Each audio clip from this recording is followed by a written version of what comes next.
Hey everybody, it's Laurie Ortiz with Real People Realty, and some of you may know me as Glow, as in hashtag Go with Glow.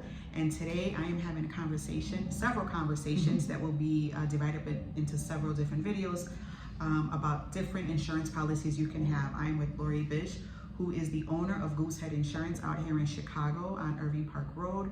And today's conversation is going to be about just the different policies we can have, right? You can have a builder's policy. You can have, like, if the property is vacant, that's a different policy. If you're flipping a property, that's a different policy. So many people, and I know because I'm in the real estate business, think that they can just throw a homeowner's policy on something and that they're covered. The problem is, if something was to happen, and God forbid, one of the workers gets hurt on your property, the property burns down, the adjuster comes out, the insurance just comes out and realizes that that property was either a vacant, a worker got in there because they were doing a flip for you, even if it was just painting, or if you were like moving walls and doing stuff. All of those are different policies, which I wasn't even aware of it until I had a conversation with Laurie about a month ago. So I thought it was really important we do a video on this. So I'm gonna let you take it over and tell us about those three scenarios: flipping, vacant, builders. Okay, perfect. And we're going to be really brief. You're going to want more information if you're doing any of these projects. But long story short, if you're flipping a property and it's vacant, you own it, it's vacant, you're going to want a special policy. Your homeowner's policy is not going to cover you, because a homeowner's policy is just that, the owner living in the home. If it's vacant, under construction, a homeowner's policy is not going to cover you. So that's like the trigger right there. You're flipping something that's vacant, you need a special policy. Let's say you're doing something really more involved, where you need to where you're moving walls, you're having what's called a major construction project. You're going to need what's called the builder's risk policy. So you're going to need permits, you're going to need scope of work. So a lot of times what will happen is you'll go from a vacant policy to what's called the builder's risk. Could be vacant and unoccupied and under construction.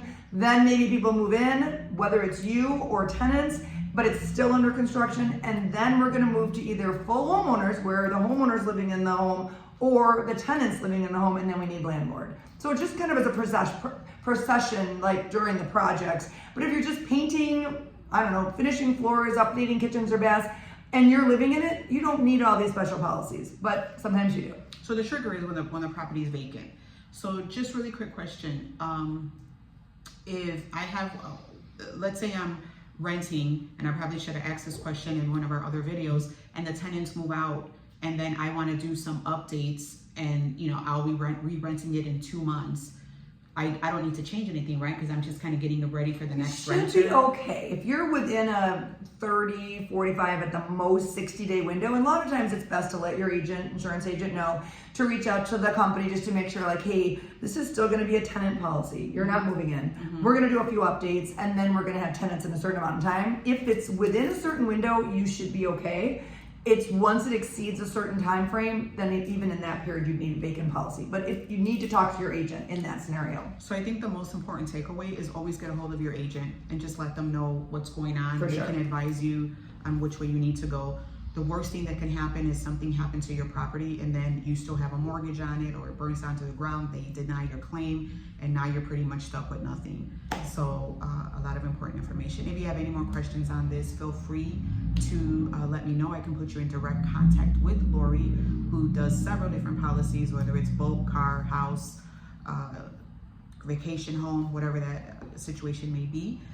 Let me know. I look forward to seeing you guys on the next Glow Chat. Thanks for tuning in. Bye. Bye-bye.